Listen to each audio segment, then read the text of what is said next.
Yo, what's going on YouTube? And welcome back to Goal Line Hockey. It's your boy, Kevin Forte, and we're taking a look today at the Minnesota Wild as they have punched their ticket to the Stanley Cup playoffs in 2022.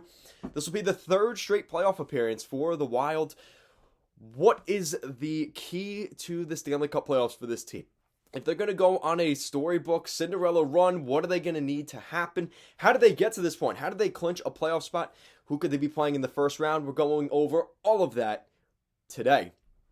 So like I mentioned, for the third consecutive season, the Minnesota Wild have made the Stanley Cup playoffs. And that's not something to, take lightly. It is very, very hard to make the playoffs. On opening night, you have a 50% chance of making the playoffs. That is where things are at now. With a 32-team NHL spot, you have 16 teams in each conference. Only 8 of those teams make the playoffs. It is so difficult to make it nowadays. So to make it 3 consecutive seasons, pretty good stuff for the Wild. And this was supposed to be a rebuild, right? What kind of rebuild is this? This is a very successful, kind of quick turnaround, right? So since 2013, right, which was a decade ago, the Minnesota Wild they've made the playoffs 9 of the past 10 seasons, which is absolutely incredible. That is a really, really, really good success rate. And like I just talked about, making the playoffs is really hard. Ask me. I'm an Islander fan. I have to make that elimination video later today, so that's going to be fun. But, it's hard to make the playoffs, and I think the Minnesota Wild should be very proud of something like that. Again, there's no Stanley Cups in that decade of making the playoffs, so that definitely is like, okay, it takes away from it a little bit, but they still had a decent amount of success in terms of at least giving themselves a chance by making the playoffs. So this is their 12th playoff appearance in franchise history since they relocated to Minnesota, which again, I would say a pretty good record. And again, considering that they made those 9 playoffs since 2013, that means they only made the playoffs, 3 times in the 13 seasons prior? Again, that just shows you what we're talking about with the Wild. They have totally flipped since 2013. They've been really, really successful.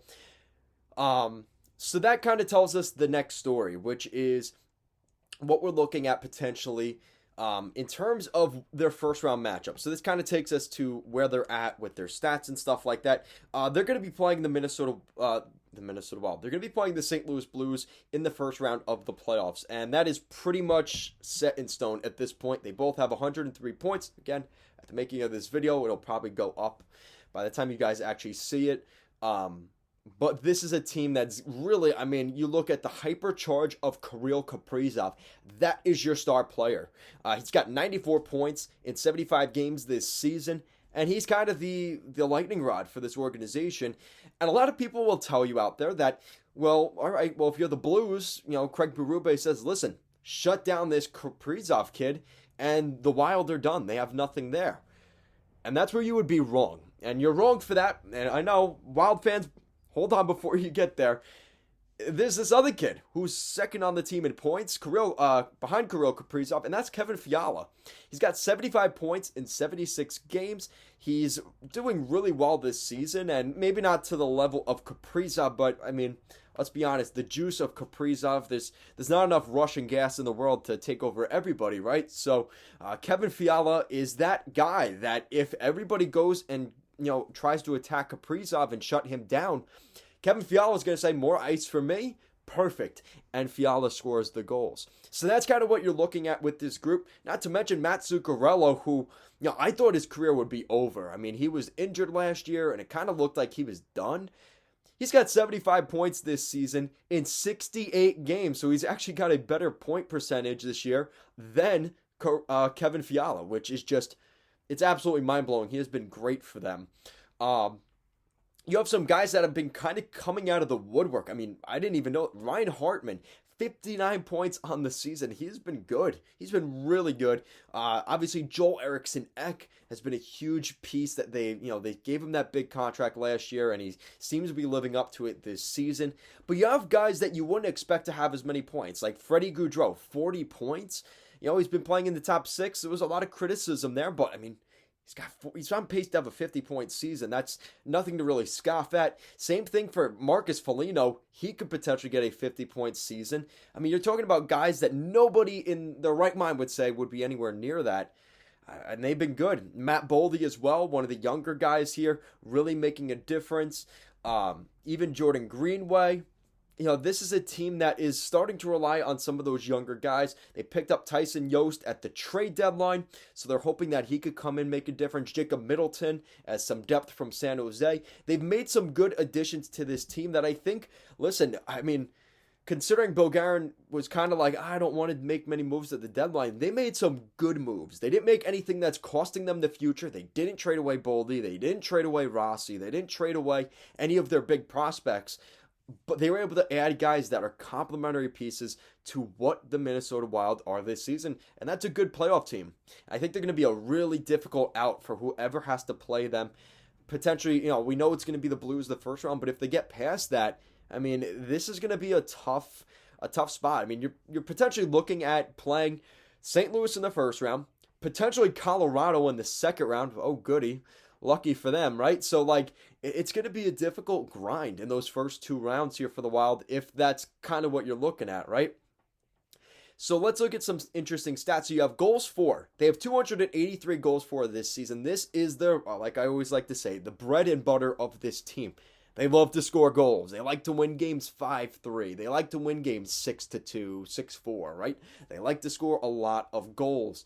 That's fifth in the NHL. Their goals against is actually toward the bottom half of the NHL. It's in the lower category. 17th in the NHL out of 32 teams. 235 goals given up this year. So that's a little bit of a, okay, maybe their goaltending's, not the best, but again, that's where you would be wrong. Their goaltending is still really good. There's no real questioning about that. You look at between Cam Talbot, Kaapo Kähkönen, who's no longer there, and Marc-Andre Fleury, they have a combined .912 save percentage overall this season. Their goals against is under 3 goals per game. You can't really make this stuff up. They have a really good group there.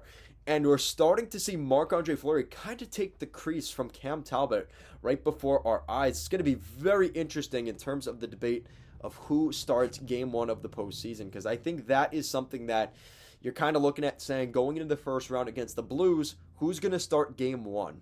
Let me know what you guys think down below. Are you going to go with Cam Talbot, who has been your hand the whole season? Or do you go with the hot hand, which is Marc-Andre Fleury right now? Let me know what you guys think of that. So that's what you're looking at there. And I just mentioned this in my video about the St. Louis Blues and them clinching the playoffs. And my one concern would be, will the Minnesota Wild score enough, will their depth score enough for them to outscore and outcompete the Blues? Because come playoff time, as we all know, the power plays dry up.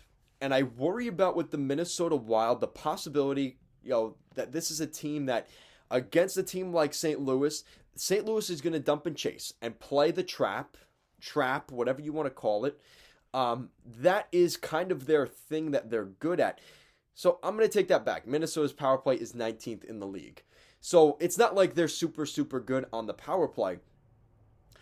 But that is something that could be a hindrance, because when you're the running gun team, unfortunately, if you have a team like St. Louis that's very, just puts up a fort, puts up a brick wall that you cannot get through, it's going to be very difficult to play your game, and you're going to play right into the hands of the Blues.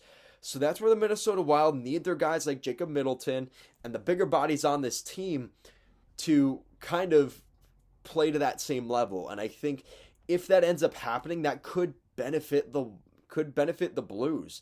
And I think that is where I do have a little concern here for the Wild in this first round is, listen, I think they can go to the Stanley Cup final. I think the ceiling is that high. They can go to the Stanley Cup final, and God, who knows? They can maybe win that Stanley Cup.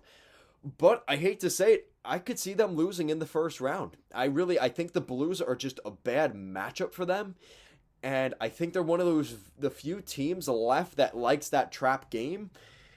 That could be a problem here for the Wild. So as good as their goaltending is, as good as guys like Kaprizov and Fiala are, I do have my concerns about the depth of this team. And I think a lot of you would say they have really good depth, But will they be able to score in the playoffs and be able to match up against guys in the bottom six like Jordan Kyrou out in St. Louis? Like, those guys are top six players playing in the bottom six.